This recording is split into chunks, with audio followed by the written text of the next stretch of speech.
Welcome friends, आप सभी का स्वागत है एक नई वीडियो में जिसमें हम बात करने वाले हैं क्लास 7th के चैप्टर नंबर 2 के बारे में। तो आज हम जानेंगे भिन्न एवं दशमलव के बारे में। तो आइए मिलकर इसे सीखते हैं। देखिए, जैसा कि चैप्टर का नाम है भिन्न एवं दशमलव, तो आज हम बात करेंगे सबसे पहले भिन्न के बारे में कि भिन्न क्या होती है और भिन्न के कौन कौन से प्रकार होते हैं। भिन्न के और भी कई प्रकार होते हैं, लेकिन क्लास 7th के अकॉर्डिंग हम अभी बस इन 3 प्रकारों के बारे में बात करेंगे। तो सबसे पहले हम जान लेते हैं कि भिन्न क्या होती है। तो भिन्न जो है, सबसे पहले यदि हम किसी संख्या की बात करें, जो संख्या है, यदि हम किसी संख्या को 2 भागों में बांट दें, सबसे पहले पूर्ण भाग और आंशिक भाग।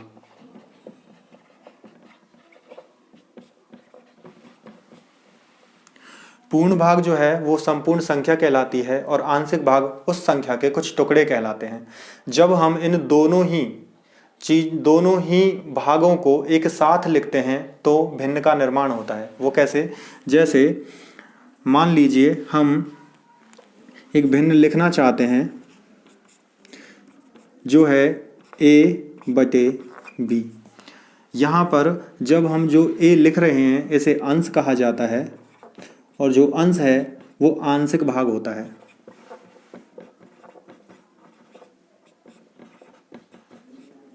और जो b है वो संख्या का पूर्ण भाग होता है, जिसे हर कहा जाता है।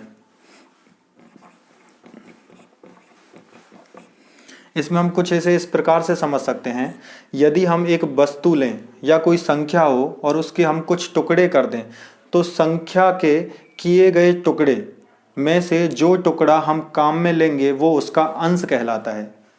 यदि हम किसी संख्या के, यदि हमने एक बॉक्स के 1, 2 और 3 टुकड़े किए हैं, तो इस प्रकार यहाँ पर जो संपूर्ण बॉक्स है, जो पूरा एक बॉक्स है, उसके 3 टुकड़े किए गए हैं, तो जो पूर्ण भाग है उसे हम हर के रूप में लिखते हैं। तो इसलिए पूर्ण भाग 3 टुकड़ों से मिलकर बना है, तो इसलिए हम हर में लिखेंगे कि उसके 3 टुकड़े हैं। और अंश में उस संख्या को लिखा जाता है जितने टुकड़े हम उसके काम में ले रहे हैं। यदि हम उसका 1 टुकड़ा काम में ले रहे हैं तो हम लिखेंगे 1। तो जब इसे पढ़ा जाएगा 1/3, इस चिन्ह को हम बटे के रूप में पढ़ते हैं, इसलिए इसको पढ़ा जाता है 1/3। ये एक भिन्न का रूप होता है। इसी प्रकार से और भी भिन्न हो सकती हैं जो अलग अलग प्रकार की होती हैं। यदि इसके 2 भाग एक साथ काम में लिए जाएं तब बनता है 2/3। और जब इसका तीसरा भाग भी इसमें शामिल कर लिया जाए तब ये संख्या बन जाएगी 3/3। और जब हम 3/3 को हल करेंगे तो हमें प्राप्त होगा कि 3 से 3 को काटा जा सकता है, जिससे हमें प्राप्त होता है 1। तो इस प्रकार हम कह सकते हैं कि किसी भी भिन्न का जो अधिकतम मान होता है या उस भिन्न का जो संपूर्ण मान होता है वो 1 ही होता है। तो कोई भी भिन्न अपने अधिकतम रूप में 1 होती है यदि वह एक पूर्ण भिन्न है। तो इसके पश्चात अब हम बात करने वाले हैं भिन्नों के प्रकार के बारे में। तो सबसे पहला प्रकार होता है उचित भिन्न। तो हम यहाँ पर समझेंगे कि उचित भिन्न क्या होती है। उचित भिन्न को समझने के लिए हमने अंश और हर को अब समझ लिया है, तो हम इससे अभी से समझने वाले हैं कि यदि जिस भिन्न में अंश का मान हर से छोटा रहेगा वह उचित भिन्न कहलाएगी। कैसे? जैसे 1/2 या 2/3 या 3/4 या फिर 17/19 या फिर 21/23। ये सभी जो उदाहरण हैं ये उचित भिन्न के उदाहरण हैं। यहाँ पर प्रत्येक भिन्न में अंश का जो मान है वो छोटा है और हर का जो मान है उस अंश से बड़ा है, इसलिए इसे उचित भिन्न कहा जाता है। तो उचित भिन्न के लिए हम याद रखेंगे, उचित भिन्न बराबर से अंश सदैव छोटा होगा हर से, तब इसको हम उचित भिन्न कहेंगे। इसके पश्चात यदि हम इसके विपरीत भिन्न की बात करें, जिसे विषम भिन्न या फिर अनुचित भिन्न कहा जाता है, जो इसके बिल्कुल विपरीत कार्य करती है, तो उसके लिए कुछ उदाहरण समझ लेते हैं। या फिर इन्हीं भिन्नों को यदि हम पलट कर लिख दें, जैसे 2/1 3/2, 4/3 या 19/17 या 23/21। इसके पश्चात जब हम इन भिन्नों को देखेंगे तो यहाँ पर अब अंश का जो मान है वह हर से बड़ा है, इसलिए अब इनको अनुचित भिन्न या फिर विषम भिन्न कहा जाएगा। अनुचित भिन्न जो है वो उचित भिन्न के विपरीत होती है, इसलिए यहाँ पर विषम भिन्न में जो अंश का मान है वो सदैव बड़ा होता है हर से। इस प्रकार से हम इन दोनों प्रकार की भिन्नों में भेद कर सकते हैं और उन्हें आसानी से समझ सकते हैं। अब भिन्न का जो तीसरा भाग है उसे कहा जाता है मिश्र भिन्न। मिश्र भिन्न को समझना बहुत आसान होता है। इसे समझने के लिए हमें दो चीज़ों को थोड़ा समझना होगा। पहला होता है पूर्ण संख्या और दूसरा है उचित भिन्न। उचित भिन्न को अभी हमने समझा है, जिसमें अंश का मान कम होता है और हर का मान अधिक, उसे उचित भिन्न कहते हैं। जब उचित भिन्न को पूर्ण संख्या के साथ लिख दिया जाए तब निर्माण होता है मिश्र भिन्न का, जिसका एक उदाहरण हम लिख लेते हैं। जैसे 5 प्लस और उसके पश्चात कोई भी एक उचित भिन्न, जैसे 1/2। जब इनको एक साथ लिखेंगे तब ये संख्या हो जाएगी 5 सही 1/2। तो इसे कहा जाता है मिश्र भिन्न। यहाँ पर जो पहला मान है वो एक पूर्ण संख्या को दर्शाता है, पूर्ण संख्या, और दूसरा मान जो है, जो एक भिन्न का मान है, ये उचित भिन्न को दर्शाता है।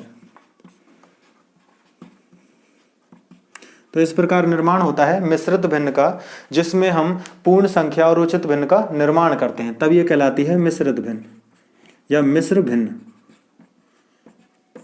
अब इसके बाद हम पढ़ने वाले हैं इसके अगले टॉपिक के बारे में, जो होगा तुल्य भिन्न। तो आइए अब उसे समझ लेते हैं। तो आइए अब हम बात करने वाले हैं तुल्य भिन्न के बारे में। तो तुल्य भिन्न क्या होती है? जैसा कि नाम है तुल्य और भिन्न, तो ऐसी भिन्न जिनको तुलनात्मक रूप से समान किया जा सकता हो। ऐसी भिन्न जो तुलनात्मक रूप से समान होती हैं वो तुल्य भिन्न कहलाती हैं। कैसे? यदि हमारे पास एक भिन्न है 1/2 और एक दूसरी भिन्न है 3/2, तो जब हम इसकी तुल्य भिन्न बनाएंगे तो हमें ये ध्यान रखना होगा कि उस भिन्न का या बनाई गई प्रत्येक भिन्न का जो वास्तविक रूप है वो 1/2 ही होना चाहिए। चाहे हम उसे किसी भी रूप में लिखें, लेकिन उसका वास्तविक मान 1/2 ही निकल के आना चाहिए, और या फिर 3/2, तभी वह तुल्य भिन्न कहलाएंगे। तो इनका निर्माण कैसे होता है तो उसे समझ लेते हैं। तो सबसे पहले हमें वास्तविक भिन्न को लिखना होगा और उसके पश्चात जो हमारी प्राकृतिक संख्याएं हैं उनका क्रमशः इनमें गुणा करना होगा। उनका गुणा अंश में और उसी संख्या का गुणा हर में करना होगा। जैसे सबसे पहले यदि हम 1/1 का गुणा करें तो हमें संख्या प्राप्त होती है 1/2। तो यहाँ पर हम देख रहे हैं कि जो भिन्न हमारे पास मौजूद थी वही उस भिन्न का मान निकल के आ रहा है। तो इसलिए हम 1/1 का गुणा दी हुई भिन्न में नहीं करते, क्योंकि इससे तुल्य भिन्न बनती तो है लेकिन वही भिन्न हमें प्राप्त हो जाती है। तो इसलिए अब हम 1/1 को नहीं लिखते, हमें जरूरत होती है उससे अगली संख्याओं की। तो 1/1 को हम हमेशा छोड़ देते हैं। तो अगली भिन्न होगी 1/2 गुणा 2/2, तो जिसमें अंश को अंश से गुणा करना होगा और हर को हर से। तो इसमें हम कह सकते हैं कि अंश का गुणनफल होता है और हर का भी गुणनफल होता है। तो 2 गुणा 1 करने पर आएगा 2, और नीचे 2 गुणा 2 करने पर आता है 4।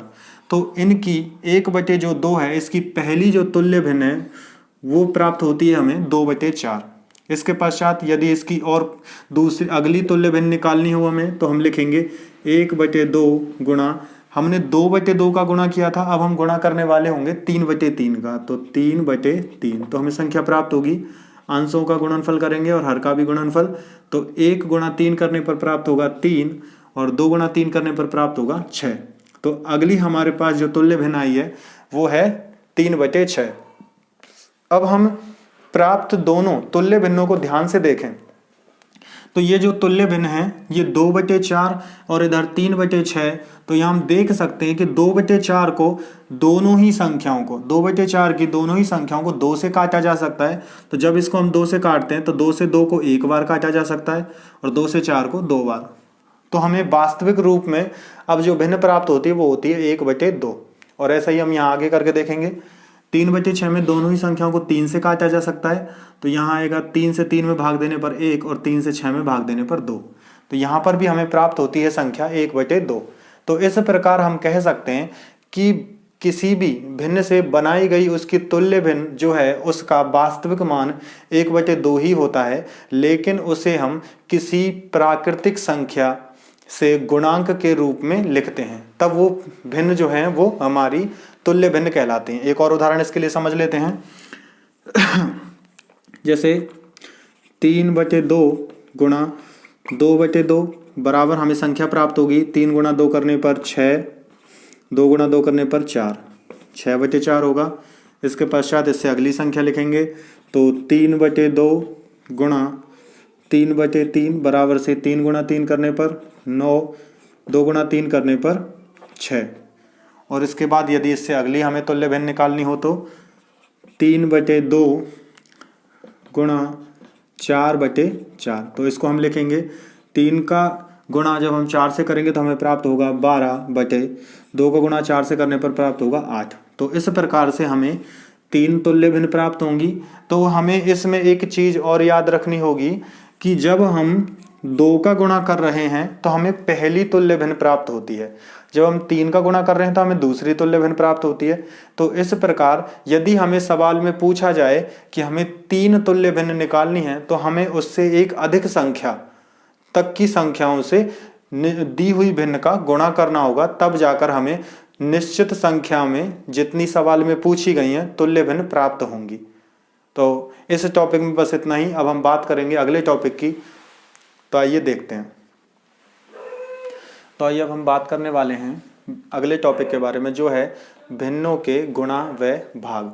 तो इस टॉपिक में हम जानेंगे कि कैसे दो भिन्नों में या दो संख्याओं में गुणा होता है तो उससे हमें क्या संख्या प्राप्त होगी, और या फिर भाग करने पर हमें क्या प्राप्त होता है, या किस प्रकार के नियम का प्रयोग हमें उसमें करना होगा। तो सबसे पहले नंबर 1, यदि हम देखें कि एक भिन्न है 1/2, यदि एक भिन्न को गुणा कर दिया जाए पूर्ण संख्या से, तो हम सबसे पहले जैसे 5 हमें मिल जाता है कोई संख्या, तो 1/2 को यदि हम 5 से गुणा करें तो हमें कौन सी संख्या प्राप्त होगी, तो उसे जान लेते हैं। तो यहाँ पर हम देख पा रहे हैं कि 1/2 है वो एक भिन्न है, लेकिन जो 5 है वो एक पूर्ण संख्या है। तो हम भिन्न का गुणा जब पूर्ण संख्या से करते हैं तो यहाँ पर 2 प्रकार से इसे हल किया जा सकता है। पहला तरीका ये होगा कि जो भिन्न है वो तो वैसा ही लिखी हुई रहेगी, लेकिन जो पूर्ण संख्या है उसे हम अंश के रूप में मानते हैं। जो अंक लिखा हुआ है वो सदैव अंश की स्थिति में रहता है और नीचे कुछ ना होने पर हम वहां पर 1 मान सकते हैं। तो इसको कुछ इस प्रकार से भी माना जा सकता है, जैसे 1/2 गुणा 5/1। अब इसको हम हल करेंगे तो 1 का गुणा जब 5 से करेंगे तो यहाँ पर आएगा 5, और 2 का गुणा जब 1 से करेंगे तो यहाँ पर आएगा 2। तो हमारा उत्तर जो है वो बन जाएगा 5/2। या फिर हम जैसा कि ऊपर लिखा हुआ था, अगर इसको वैसा ही करना चाहें तो हमें नीचे 1 लिखने की आवश्यकता नहीं होगी। जब ऊपर संख्या दी हुई है तो हम उन दोनों को एक दूसरे से गुणा कर देंगे। तो 1 को गुणा 5 से करने पर आएगा 5, और नीचे 2 लिखा हुआ है तो उसे वैसा ही लिख देंगे, तब भी हमें हल प्राप्त होगा 5/2। तो ये दोनों ही तरीके जब भिन्न को पूर्ण संख्या से गुणा करते हैं तब काम आते हैं। इसके पश्चात हम आगे देखेंगे कि जब भिन्न को भिन्न से गुणा किया जाए तो कैसे उसे गुणा करते हैं। तो देखिए, यदि 1/2 को गुणा करना हो हमें 1/3 से, तो ये इसे गुणा करना आसान हो जाता है, क्योंकि हम यहाँ पर जब गुणन करेंगे, जो गुणनफल है वो अंश का गुणनफल और हर का गुणनफल अलग अलग होगा। जो अंश का गुणनफल है वो अंश की स्थिति में लिखा जाता है, और जो हर का गुणनफल है वो हर की स्थिति में लिखा जाएगा। तो हम यहाँ लिखेंगे 1 गुणा 1 का मान आएगा 1/2 गुणा 3 का मान आता है 6। तो इस प्रकार हम इसको गुणा करते हैं तब लिख पाएंगे 1/6। तो इसी प्रकार से जब हम किसी और भिन्न के बारे में बात करें, जैसे 3/4 गुणा 7/9, तो इसको हल करें तो यहाँ पर भी हमें अंश को अंश से गुणा करना होगा और हर को हर से। तो 3 को गुणा जब 7 से करेंगे तब आता है 21, और उसके बाद जब 4 को 9 से गुणा करते हैं तब आता है 36। जब दो भिन्नों का गुणा किया जाता है तो हम यहाँ पर अगर चाहें जो संख्याएं एक दूसरे को काट सकती हैं, या फिर कोई एक ऐसी संख्या है जो दूसरी संख्या का गुणनखंड है, तब उसे काटा जा सकता है, तो जिससे सवाल जो है वो थोड़ा और आसान हो जाता है। तो हम यहाँ देख पा रहे हैं कि 3 से 9 को काटा जा सकता है 3 बार। जब 3 से यदि हम 9 को 3 बार काट दें तो संख्या बन जाएगी, यहाँ पर कुछ नहीं होगा तो हम 1 मानेंगे और उसके बाद ये संख्या होगी 1/4 और यहाँ पर होगा 7/3। जब इनको गुणा करेंगे तो संख्या बनेगी 1 × 7 बराबर से 7/3 का गुणा जब 4 से करेंगे तो यहाँ पर आएगा 12। और यहाँ पर जो हमारा पहले हल था 21/36, अगर इसको भी हम ध्यान से देखें तो ये दोनों ही संख्याएं ऐसी हैं जिनको 3 से काटा जा सकता है। तो 21 को जब 3 से काटा जाता है तब ये आता है 7, और जब 36 को 3 से काटा जाता है तो यहाँ आता है 12। तो इस प्रकार जो हम समान संख्या से दोनों संख्याओं को काट रहे हैं, यदि वो पहले उसको काटना चाहें तो काट सकते हैं, या फिर हम उसको हल करने के पश्चात काट सकते हैं, क्योंकि इससे मान में कोई परिवर्तन नहीं आएगा। अब इसके बाद हम आगे बढ़ते हैं। अब देखेंगे कि कैसे भिन्नों में गुणा किया जाए, गुणा करने के बाद भाग किया जाता है। जैसे इसी के लिए एक उदाहरण लेते हैं कि कोई संख्या है 1/2 और हमें भाग करना होगा 5 का। तो भिन्न में यदि हम भाग दें एक पूर्ण संख्या से तो किस प्रकार भाग होगा। तो यहाँ पर अब हमें निश्चित रूप से आवश्यकता होगी कि हम दी हुई संख्या जो पूर्ण संख्या है उस संख्या को भिन्न के रूप में परिवर्तित कर दें। तो सबसे पहले जो 5 है उसको हम बदल कर लिख देंगे 5/1। अब हम इसको इस प्रकार समझ सकते हैं कि 1/2 इसमें हम भाग दे रहे हैं 5/1 से। अब इसके बाद में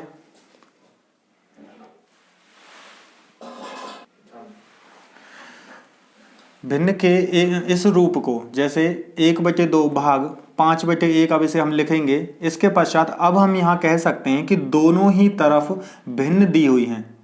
तो हमने एक पूर्ण संख्या को सबसे पहले भिन्न में परिवर्तित किया है। तो हमें ये नियम याद रखना होगा, जब भी कभी भिन्न में हम पूर्ण संख्या से भाग दे रहे हों तो हमें पूर्ण संख्या को सर्वप्रथम भिन्न में परिवर्तित करना होगा।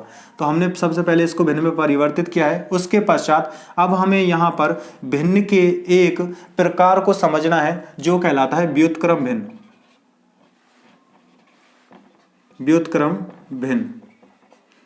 व्युत्क्रम भिन्न बहुत आसान होती है। जैसे a/b एक भिन्न है, यदि कोई भिन्न है a/b और इसको हम पलट कर यदि अंश को हर में और हर को अंश में लिख दें, जैसे b/a, तो ये कहलाएगी इसकी व्युत्क्रम भिन्न। या फिर कुछ इस प्रकार इसे समझ सकते हैं, जैसे अंश बटे हर, तो इसको पलटकर परिवर्तित कर दिया जाए हर बटे अंश में, तो हम कह पाएंगे कि अब हमने जो साधारण भिन्न थी उसे उसके व्युत्क्रम भिन्न में परिवर्तित कर दिया है। तो इसी प्रकार हमने यहाँ पर जो एक पूर्ण संख्या थी उसे सर्वप्रथम भिन्न में परिवर्तित किया और उसके बाद उस भिन्न को हम अब बदल देंगे उसके व्युत्क्रम भिन्न में। तो हम यहाँ लिखेंगे 1/2 और यहाँ पर लिखेंगे 1/5। जब हम भाग विधि अपनाते हैं या भाग विधि से सवाल को हल करते हैं तो यहाँ पर भिन्नों में भाग देने की प्रक्रिया में भिन्न के दूसरे पक्ष की भिन्न को या फिर भाग के चिन्ह के बाद वाली भिन्न को हम व्युत्क्रम में परिवर्तित कर देते हैं। तो इसके फलस्वरूप हमें जो भाग का चिन्ह है उसे गुणा के चिन्ह में परिवर्तित करना होता है। तो इसके बाद जो हमारा भाग है वो गुणा में परिवर्तित हो जाता है। और अब हम जो हमने पहले भिन्नों के गुणा में सीखा था वही प्रक्रिया यहाँ दोहराएंगे और अंश को अंश से गुणा कर देंगे। तो 1 का गुणा 1 से करने पर 1 आता है और 2 को 5 से गुणा करने पर आएगा 10। तो इस प्रकार जो हमारा हल है वो हमें प्राप्त होता है 1/10। तो अब यहाँ पर हम एक और उदाहरण से इसे समझ लेते हैं, लेकिन अब हम उदाहरण लेंगे यदि भिन्न को ही भिन्न से भाग दिया जाए तो कैसे उसे हल करते हैं। जैसे 2/3 भाग 4/5, यदि इसे हल किया जाए तो कैसे हल करेंगे। सर्वप्रथम दी हुई भिन्न को ऐसा ही लिखेंगे 2/3 और यहाँ पर हम दूसरी भिन्न को भाग के चिन्ह के पश्चात आने वाली भिन्न जो दूसरी भिन्न है उसको उसकी व्युत्क्रम भिन्न में परिवर्तित करेंगे। तो ये बन जाएगी 4/5 को परिवर्तित करके लिखेंगे 5/4। 4 और जो भाग का चिन्ह है ये परिवर्तित हो जाएगा गुणा में। तो अब इसको हम आसानी से लिख सकते हैं कि 2 गुणा 5 बराबर से 10 बटे और यहाँ पर 3 गुणा 4 बराबर से 12। तो इस प्रकार हमारी भिन्न जो है वो परिवर्तित हो चुकी है और हम चाहें तो यहाँ पर इस भिन्न को हल कर सकते हैं जिसे कहा जाता है सरलतम रूप। तो हम इसे इसके सरलतम रूप में लिख सकते हैं कि यहाँ पर दोनों ही संख्याएं सम संख्याएं हैं तो दोनों को 2 से काटा जा सकता है। 10 को 2 से काटेंगे तो यहाँ पर आएगा 5 और 12 को 2 से काटेंगे तो 6। या फिर इसको यहाँ ऐसे समझ सकते हैं कि 2 को और 4 को दोनों को 2 से काटा जा सकता है। 2 की जगह पर 1 आ जाएगा और 4 की जगह पर 2। इनका गुणा करने पर भी हमें वही प्राप्त होगा जो हमने यहाँ भिन्न को सरलतम रूप में लिखने पर प्राप्त किया है। अब इसके पश्चात अब हम बात करने वाले हैं भिन्नों के भाग के एक और प्रकार की, जिसमें हमने पहले देखा था कि भिन्न में हम पूर्ण संख्या से भाग कैसे देते हैं। अब हम बात करने वाले हैं कि यदि हम पूर्ण संख्या में भाग दें भिन्न से तो उसे कैसे हल किया जाएगा। तो इसको हल करने के लिए अब हमें ये जरूरी नहीं होगा कि यहाँ पर पहले दी हुई संख्या जो पूर्ण संख्या पहले दी हुई है तो हम उस पूर्ण संख्या को भिन्न में परिवर्तित करें, क्योंकि हमने इस प्रकार के सवाल को पहले एक बार हल करके देखा है जहां पर ये रहा कि 5 को बगैर भिन्न में बदले हम गुणा कर सकते हैं और भाग की प्रक्रिया में हमें पता है कि हम भाग के चिन्ह को हल नहीं करते हैं, हम दूसरी भिन्न के व्युत्क्रम को लिखते हैं और उसके पश्चात भाग का जो चिन्ह है उसे गुणा में परिवर्तित कर देते हैं। तो हम इसे लिखेंगे कि 5 और गुणा 1/2 को परिवर्तित करके लिखेंगे 2/1। तो इसको अब हल करके लिख सकते हैं। 5 गुणा 2 करने पर आता है 10 और 1 का 1 आ जाएगा, तो हम इसको लिख पाएंगे 10/1। अब एक चीज और है यहाँ पर कि जब भी कभी किसी भिन्न का जो हर है यदि उस भिन्न के हर का मान 1 हो तो हम उस संख्या को जो अंश में लिखी हुई है उसे उसका हल लिख सकते हैं, क्योंकि किसी भी संख्या में यदि 1 से भाग दिया जाए तो हमें वही संख्या प्राप्त होती है जो अंश में लिखी हुई है। या फिर हम जैसे यहाँ पर 5 लिखा हुआ है तो इस पूर्ण संख्या को भिन्न में परिवर्तित करना चाहें तो हम 5/1 भी लिख सकते हैं। तो इस प्रकार या तो 5 बराबर होता है 5/1 के, तो दोनों के मान समान होते हैं तो कभी भी हम संख्या को पूर्ण रूप से भी लिख सकते हैं या फिर भिन्न के रूप में भी लिख सकते हैं। इन दोनों के मान में कभी भी कोई परिवर्तन नहीं आएगा। चलो अब हम बात करते हैं इससे अगले टॉपिक के बारे में, तो आइए देखते हैं। तो आइए अब हम बात करने वाले हैं इसके अगले टॉपिक के बारे में जो है का उपयोग। अब हम बात करेंगे कि कैसे सवाल में का शब्द अगर लिखा हुआ आ जाए तो हम उसको कैसे हल करते हैं। यदि दो भिन्नों के बीच में का लिखा हुआ आता है तो उसे कैसे हल करेंगे। जैसे 24/6 का 1/4। यहाँ पर यदि हमें 24/6 का 1/4 निकालना है तो उसे हम कैसे निकालेंगे। इसके लिए हमें आवश्यकता होगी कि हम 24/6 और जो का है इसको हम परिवर्तित कर देते हैं गुणा के चिन्ह के रूप में, तो गुणा 1/4। और का उपयोग करने के लिए हम यहाँ लिख पा रहे हैं कि का बराबर होता है गुणा के, इसको x नहीं गुणा समझेंगे हम, गुणा के बराबर होता है तो इसे गुणा के चिन्ह के रूप में हम लिख देते हैं। तो अब इन दोनों संख्याओं को हम गुणा कर सकते हैं कि जब अंश का अंश से गुणा होगा तो 24 × 1 बराबर से आएगा 24 और उसके बाद 6 × 4 करने पर आता है 24। अब 24 को 24 से काटा जा सकता है तो हम लिखेंगे यहाँ पर 1। तो हम कह सकते हैं कि जो 24/6 है उसका जो 1/4 भाग होगा वो कहलाएगा 1। तो इस प्रकार से कोई और उदाहरण भी लेकर देख सकते हैं, जैसे 1/8 का 2/7। तो इसको हम कैसे हल करेंगे। तो सबसे पहले हम लिखेंगे 1/8 गुणा 2/7। तो अब इसको आगे बढ़ाएंगे। सबसे पहले अंश को अंश से हल करेंगे। जब अंश को अंश से हल किया जाता है तो ये हो जाएगा 1 × 2 बराबर से 2 और 8 को गुणा 7 से करेंगे तो 8 × 7 करने पर आता है 56। तो ये हमारा बन जाएगा 2/56। या दोनों ही संख्याएं सम संख्याएं हैं तो इसीलिए दोनों को 2 से काटा जा सकता है। 2 को 2 से काटेंगे एक बार कट जाएगा, 56 को 2 से काटेंगे तो 28 आएगा। तो ये आंसर होगा हमारा 1/28। तो इस प्रकार हम कह सकते हैं कि कैसे का उपयोग करके हम उसके दिए हुए हल को प्राप्त कर सकते हैं। तो अब इसके बाद अब हम बात करेंगे इसके अगले टॉपिक के बारे में, तो आइए अब उसे देख लेते हैं। तो आइए अब हम बात करेंगे इसके अगले टॉपिक के बारे में, जो है दशमलव। दशमलव जो है, जिसे हम इंग्लिश में डेसिमल भी कहते हैं, दशमलव को एक बिंदु से अंकित किया जाता है, जिसे पॉइंट भी कहा जाता है। इसके लिए एक उदाहरण समझ लेते हैं, जैसे कि 2.4। इसका मतलब क्या होता है? इसका मतलब है कि यहाँ पर जो ये 2 दिया हुआ है, ये एक पूर्ण संख्या है, 2 बराबर से पूर्ण संख्या है, और उसके पश्चात जो 4 है वो इसका एक दशांश रूप है।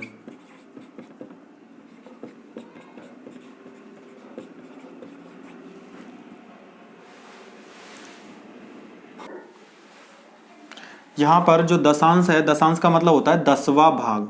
दशांश का मतलब होता है 10वां भाग। तो हम यहाँ पर कह सकते हैं कि जो 2 है वो एक पूर्ण संख्या है, और जो 4 है वो 1 का 10वां भाग है। तो यदि 1 को 10 भागों में बांटा जाए तो उसका चौथा हिस्सा जो है 10वें भाग में से 4 भाग यहाँ पर लिए हुए हैं, तो इसलिए इसको कहा जाता है 2.4 या फिर 2.4। हम जब दशमलव की जो संख्या है, जैसे 2. तो इसको पढ़ते कैसे हैं, कुछ ऐसे भी थोड़ा। तो अब हम यहाँ पर देख लेते हैं कि जो ये संख्या लिखी हुई है इसे कैसे पढ़ा जाएगा। तो यहाँ पर जब दशमलव से पहले जब कोई संख्या लिखी हुई होती है तो उसे हम एक साथ पढ़ सकते हैं। जैसे कि यहाँ पर इसको बोला जाएगा कि 2, उसके बाद जो यहाँ पॉइंट लगा हुआ है इसे को कहेंगे दशमलव, और उसके बाद वाले जो अंक हैं उनको एक एक करके लिखा जाएगा, जिसको लिखेंगे हम 1, 5, 4। तो इसको हम पढ़ेंगे 2.154। इस प्रकार से दशमलव की जो संख्या है उनको पढ़ा जाता है। अब इसके बाद हम बात करेंगे कि दशमलव के गुणा और भाग कैसे होते हैं। तो आइए अब इनको हम समझ लेते हैं। जैसे कोई संख्या है हमारे पास में 1.2, और इसको हमें गुणा करना हो पूर्ण संख्या से, जैसे 4 से। जब हम दशमलव की संख्या को पूर्ण संख्या से गुणा करते हैं तो उसके लिए हमें आवश्यकता होगी कि सबसे पहले हम गुणा के नियम को ध्यान रखें। हमें ये बिल्कुल भी अभी ध्यान नहीं देना है कि यहाँ पर कोई दशमलव लगा हुआ है। तो हम इसको मानेंगे कि यहाँ पर लिखा हुआ है 12 और हमें उसको गुणा करना है 4 से। तो सर्वप्रथम 4 का गुणा 2 से करेंगे तो 8 आएगा, और उसके बाद 4 का गुणा 1 से करने पर आता है 4। तो हमें प्राप्त हुआ 48। अब उसके बाद हम यहाँ देखेंगे कि जो पॉइंट, जो दशमलव लगा हुआ है, उसके पश्चात कितने अंक हैं। दशमलव के बाद कितने अंक हैं? दशमलव के बाद जितने भी अंक होते हैं उतने ही अंक हम हमारे उत्तर में से, जो संख्या हमें प्राप्त हुई है, जो मान हमें प्राप्त हुआ है, उसमें से उतने ही अंक छोड़ देंगे और फिर से हम दशमलव लगा देंगे। तो अभी हमारी जो संख्या है वो बन जाएगी 4.8। तो इस प्रकार 1.2 या 1.2 का गुणा 4 से करने पर हमें प्राप्त होता है 4.8। एक और गुणा हम करके देख लेते हैं, जिसमें हम गुणा करेंगे 2 दशमलव की संख्याओं का। जैसे 1.5 गुणा 1.2। तो जैसा कि हम बात कर रहे थे, हम दोनों ही संख्याओं को जब गुणा करेंगे तो हम ये बिल्कुल भी ध्यान नहीं देंगे कि दोनों तरफ हमारे यहाँ पॉइंट लगे हुए हैं। तो हम दोनों संख्याओं के अगर पॉइंट को ध्यान में ना रखें तो हमें प्राप्त होगा कि ये संख्या 15 है और ये 12 है। तो हमें 15 और 12 दोनों ही संख्याओं का गुणा करना है। तो सर सबसे पहले यदि हम 2 का गुणा 5 से करें तो यहाँ पर आएगा 10, जिसके लिए 0 और हासिल 1 होगी। अब 2 का गुणा 1 से करने पर 2 आएगा और 1 हासिल का 3। उसके बाद आगे अब 1 का गुणा 5 से करने पर 5 और 1 का गुणा 1 से करने पर 1। अब इनको जोड़ देंगे, 0, 5 और 3 8, और उसके बाद 1। अब यहाँ पर हम देखेंगे कि जो पहली संख्या है उसमें दशमलव के बाद कितने अंक हैं। दशमलव के बाद यहाँ पर 1 अंक है, और वैसा ही दूसरी तरफ देखेंगे कि दूसरी तरफ जो संख्या है उसमें दशमलव के बाद 1 अंक है। अब हम इन दोनों ही दशमलव के बाद आने वाले अंकों को जोड़ लेंगे। 1 अंक यहाँ पर था और 1 अंक यहाँ पर, तो हम कहेंगे कि दशमलव के बाद हमारे पास 2 अंक थे। तो हमारा जो मान है, जो हमारा उत्तर होगा, उसमें से हम 2 अंक छोड़ देंगे और फिर से दशमलव लगा देंगे। तो 1 और 2 और उसके बाद दशमलव लगा देंगे। जो हमारी संख्या है वो बन जाएगी 1.8। और अभी हम 0 को नहीं लिखेंगे, क्योंकि दशमलव के बाद जब 0 जो है उसका कोई मान निश्चित नहीं रहता, इसलिए जीरो को नहीं लिखा जाता है। लेकिन यदि जीरो के बाद भी कोई अंक उपस्थित है तभी जीरो का मान निश्चित होता है, इसलिए जीरो को नहीं लिखेंगे। लेकिन दशमलव लगाने के लिए हमें उस वक्त तक जीरो को लिखना होगा। तो हम यहाँ पर जो हमारा मान है वो कहलाएगा 1.80, जिसको हम कह पाएंगे 1.8। अब इसके बाद हम बात करेंगे कि कैसे दो संख्याओं का भाग किया जाता है, दशमलव की संख्याओं में भाग कैसे होगा। तो आइए उसे देख लेते हैं।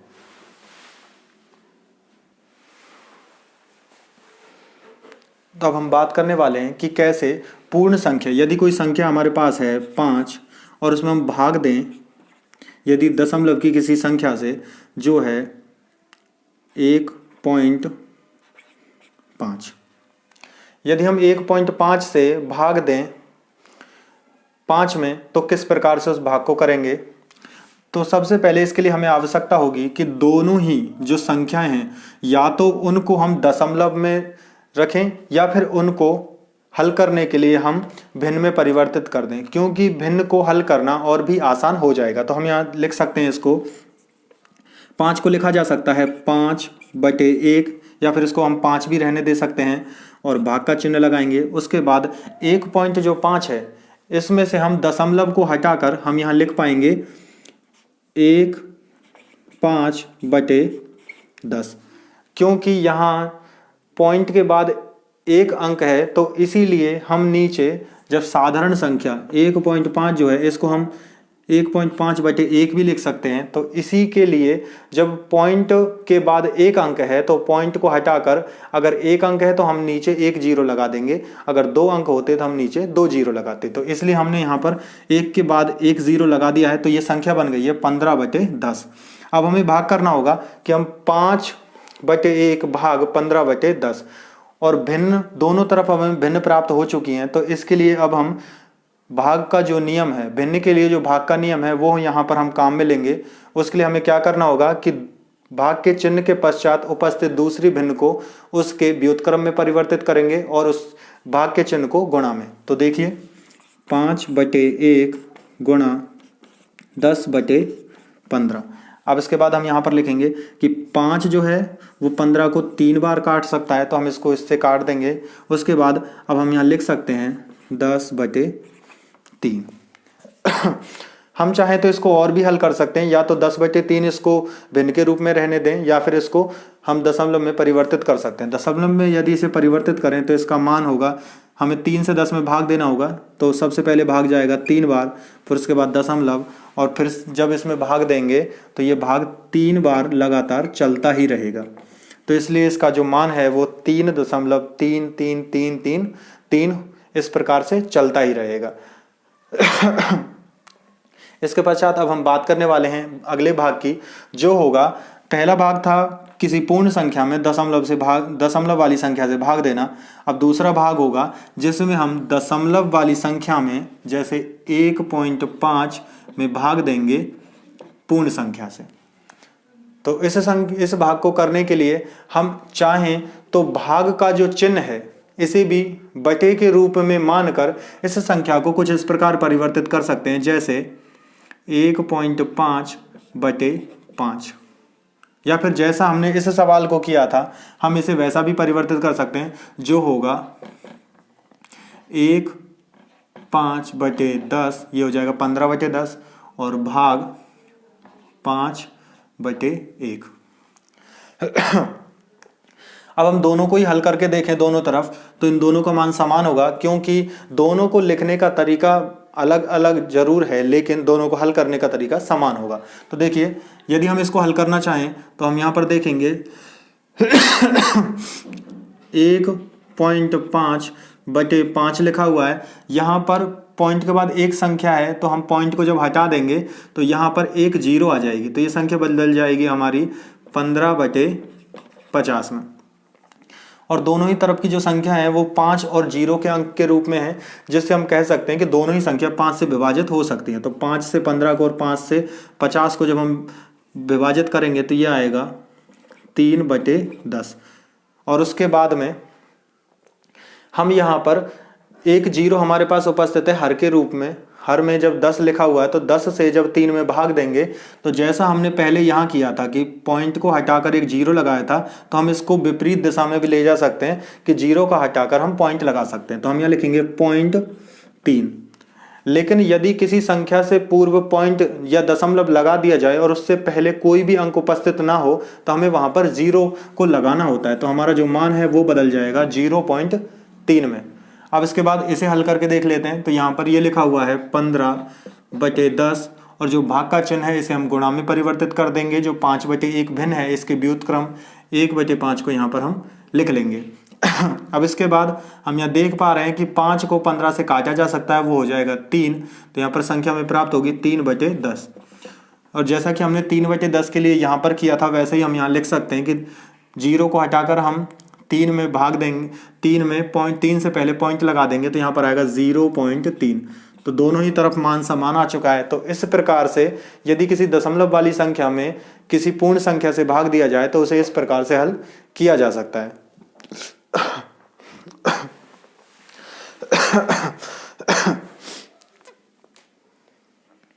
तो हम बात करने वाले हैं इसके अगले टॉपिक के बारे में जो होगा 10, 100, 1000 से गुणा या फिर भाग। तो यदि हमें कोई दशमलव की संख्या दे दी जाए तो उसमें यदि हमें 10 का गुणा करना हो 100 का या 1000 का, या फिर दशमलव की संख्या में हमें भाग देना हो 10, 100 या 1000 से, तो उसे कैसे हल किया जाता है। तो हमें उदाहरण, इसके लिए एक उदाहरण करके देखेंगे। जैसे 4.5 एक संख्या है 4.5 और एक दूसरा उदाहरण ले लेते हैं 2.459। यदि हम सबसे पहले इस संख्या में गुणा करें 10 से तो हम इसे कुछ इस प्रकार से हल कर सकते हैं। तो सबसे पहले हमने जैसे गुणा में सीखा था कि हम पॉइंट जो लगा हुआ है उसको यदि हम अभी ना माने तो हम कह सकते हैं कि 45 गुणा हमें 10 करना होगा। तो 45 का गुणा जब 10 से करते हैं तो हमें प्राप्त होगा 450, 450 प्राप्त होगा। और फिर उसके हल के बाद में हम यहाँ पर पॉइंट पर ध्यान देंगे कि पॉइंट के बाद कितने अंक हैं। पॉइंट के बाद जितने अंक हैं हम उतने ही अंक छोड़कर एक हम पॉइंट फिर से लगा देंगे। तो यहाँ पर हम एक अंक है तो इसलिए हम यहाँ से एक अंक छोड़ेंगे और फिर पॉइंट लगा देंगे। तो हमारा जो मान है वो परिवर्तित हो जाएगा 45 में। अब इसको हम अगर डायरेक्ट करना चाहें, यदि हम इसको सीधा ही करना चाहें, क्योंकि जो जीरो वाली संख्या होती है उसको जब दशमलव वाली संख्या से गुणा किया जाता है तो उसको सीधा ही कर सकते हैं। तो कैसे होगा, जैसे 4.5 गुणा 10। तो इसके लिए जब किसी दशमलव वाली संख्या को जीरो वाली संख्या से गुणा किया जाता है और यदि उसका प्रथम अंक 1 हो, यदि उसका बाईं ओर से प्रथम अंक 1 हो और यहाँ पर जितने भी जीरो होंगे हम दशमलव को उतने ही अंक दाईं तरफ लगा देंगे। तो यहाँ पर अगर 1 जीरो है तो हम दशमलव को दाईं तरफ 1 जीरो 1 के बाद लगा देंगे। तो यहाँ पर जो 4.5 था वो बदलकर पर ये अंक जो दशमलव है वो यहाँ आ जाएगा। तो हम इसको यहाँ से हटाकर यहाँ लगा देंगे। और अब हम जैसा कि देख पा रहे हैं कि यहाँ पर 45, ये संख्या जो 4.5 थी वो 45 में परिवर्तित हो चुकी है और 45 के बाद कोई भी अंक नहीं है। जब कोई भी अंक नहीं होता है तो दशमलव का कोई उपयोग नहीं होता है। तो इसलिए अब यहाँ से दशमलव को हटाया जा सकता है। तो हम कहेंगे कि इस प्रकार जब किसी दशमलव वाली संख्या में एक अंक हो, दशमलव के बाद एक अंक हो और एक जीरो वाली संख्या से उसे गणा करें तो वह संख्या पूर्ण रूप से बन जाती है और वहां से वो दशमलव हट जाता है। और इसी को फिर से एक इसके सवाल के साथ करके देखते हैं, जहां पर 2.459 को गुणा कर दिया जाए। पॉइंट के बाद यहाँ पर 3 अंक हैं और हम फिर से इसको गुणा करें यदि 3 जीरो वाली संख्या से, तो इसको डायरेक्ट कर सकते हैं। पहले हम इसको एक बार हल करके देख लेते हैं। यदि पॉइंट को यहाँ ना माना जाए तो इसका हल होगा 2, 4, 5, 9, 0, 0, 0। अब इसके बाद हम यहाँ पर देखेंगे कि पॉइंट के बाद 3 अंक हैं तो हम यहाँ पीछे से 3 अंक दाईं ओर से 3 अंक के बाद हमें पॉइंट लगा देंगे। तो 1, 2 और 3 अंक के बाद पॉइंट लगाएंगे। पॉइंट के बाद सभी जीरो हैं तो उस पॉइंट को हम हटा भी सकते हैं और जीरो को भी। तो हमारा जो मान है वो बनेगा 2, 4, 5, 9, 2459। और जो हाँ ऊपर संख्या जो लिखी हुई थी वो थी 2.459। तो यहाँ पर पॉइंट के बाद भी 3 अंक हैं और यहाँ पर 3 जीरो। जब समान अंक और समान जीरो हों तो उन दोनों को एक दूसरे से काट दिया जाता है। अब इसके लिए एक और उदाहरण देख सकते हैं। जैसे यदि इसी संख्या को फिर से लिया जाए 2.459 गुणा, यदि इसको अब 100 से गुणा किया जाए तो हम ये दोनों ही नियम इसमें काम में ले सकते हैं। पहला नियम हमारा था कि हम जितनी जीरो हमारे पास मौजूद हैं हम पॉइंट को उतने ही अंक दाईं ओर लगा सकते हैं। तो सबसे पहले 2 जीरो हैं तो 2 अंक लेंगे, 1 और 2, और उसके बाद उसको दाईं ओर यहाँ लगा देंगे। तो ये संख्या हमारी जो है वो बन जाएगी 245.9। तो ये संख्या कहलाएगी 245.9। इस प्रकार से हम दशमलव वाली संख्या को जीरो वाली संख्या से आसानी से गुणा कर सकते हैं। अब हम बात करेंगे यहाँ पर कि कैसे जीरो वाली संख्याओं से दशमलव वाली संख्याओं में भाग दिया जाता है। तो आइए अब इसको देखते हैं। तो आइए अब हम बात करने वाले हैं कि किस प्रकार से जीरो वाली जो संख्याएं हैं उनका भाग दिया जाएगा दशमलव वाली संख्याओं में। तो यहाँ पर हम देखेंगे कि हमारे पास एक संख्या मौजूद है जो लिखी हुई है 24567.12। तो ये है हमारी जो संख्या है वो है 24,567.12, और यहाँ पर दूसरी संख्या लिखी हुई है 1,234.567। यदि इन दोनों ही संख्याओं में हम 10 से भाग दें तो इसके लिए एक विशेष नियम को हम काम में ले सकते हैं, और उसको हम चाहें तो डायरेक्ट भी याद रख सकते हैं।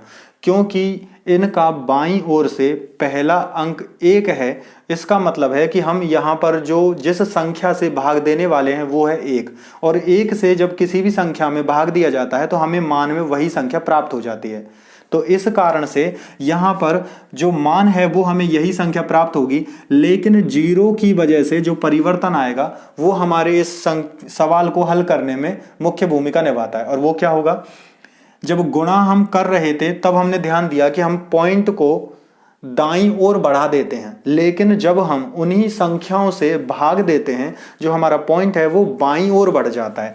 तो जितने हमारे पास जीरो होंगे, इसके लिए विशेष रूप से हमें ध्यान रखना होगा कि बाईं ओर का प्रथम अंक 1 हो, और उसके बाद में जितनी भी जीरो होंगी हम पॉइंट को उतने ही अंक बाईं ओर बढ़ा देंगे। तो यहाँ पर हमारे पास 1 जीरो है तो हम यहाँ इस पॉइंट को 1 अंक बाद लगा देंगे, तो हमारा मान जो है वो हो जाएगा 245.6.7।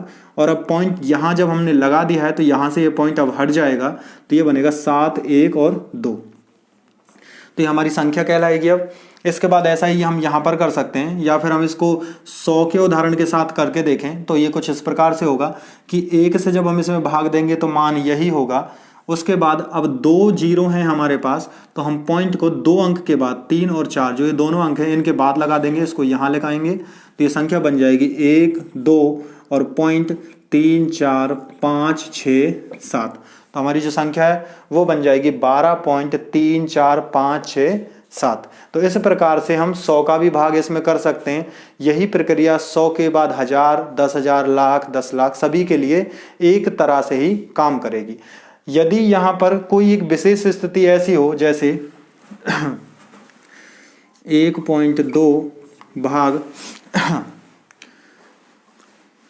हम भाग देने वाले हों यदि 6 जीरो से, यदि हम यहाँ पर एक ऐसी संख्या से भाग दें जहाँ जीरो तो उपस्थित है लेकिन प्रथम अंक 1 नहीं है, तो हम क्या करेंगे, सर्वप्रथम हम जीरो की विधि को पूर्ण कर सकते हैं। और वो क्या होगी कि हम यहाँ पर जीरो को हटाकर, ध्यान रहे जब हम यहाँ पर जीरो से हम दशमलव की स्थिति परिवर्तित कर रहे हैं तो उस स्थिति में जीरो जो है वो हट जाता है, इसका मतलब जीरो का जो भाग है वो पूर्ण हो जाता है। तो हम यहाँ पर जीरो को हटा देंगे, और जीरो 1 है तो हम ये 1 अंक बाद पॉइंट लगा देंगे, तो ये मान बन जाएगा हमारा 0.12। और पॉइंट से पहले कोई भी अंक नहीं है तो हम हमेशा ही वहाँ पर जीरो का प्रयोग कर सकते हैं, तो ये संख्या बनेगी 0.12। और बटे में फिर से वही संख्या लिखेंगे जिसका भाग अभी तक हमने नहीं दिया है। तो हमने 6 का भाग अभी नहीं दिया है तो 6 हम यहाँ रखेंगे, और उसके बाद जैसी साधारण प्रक्रिया होती है भाग देने की, वैसी ही प्रक्रिया का प्रयोग करके हम यहाँ पर भाग दे सकते हैं जो होगी 6। और यहाँ पर ऊपर जो लिखा हुआ है, अगर हम यहाँ पॉइंट पर ध्यान ना दें तो संख्या होगी 0, 1, 2। जीरो को किसी भी अंक से पहले लिखने पर उसके मान को नहीं माना जाता है, तो हमारी संख्या कहलाएगी 12/6। 12 से 6 से जब 12 को भाग दिया जाएगा तो 2 बार भाग जाएगा, तो हम यहाँ पर लिख सकते हैं कि इस संख्या से इसमें भाग देने पर 2 आता है, तो हम यहाँ लिखेंगे 2। और यहाँ पहले ही पॉइंट लगा हुआ, तो पॉइंट लगा देंगे और उसके बाद 0, तो हमारा जो मान है वो कुछ इस प्रकार आएगा 0.2। तो ये हमारा इस संख्या को भाग देने पर हमें प्राप्त होता है। तो आज के लिए बस इतना ही, आज हम इस वीडियो में बस इतना ही करेंगे। अब इसके बाद मिलने वाले हम अगली वीडियो में। और आपको यदि इस वीडियो में कोई भी समस्या हो, कोई भी सवाल अगर आपको पूछना हो तो आप हमसे पूछ सकते हैं। थैंक यू, धन्यवाद।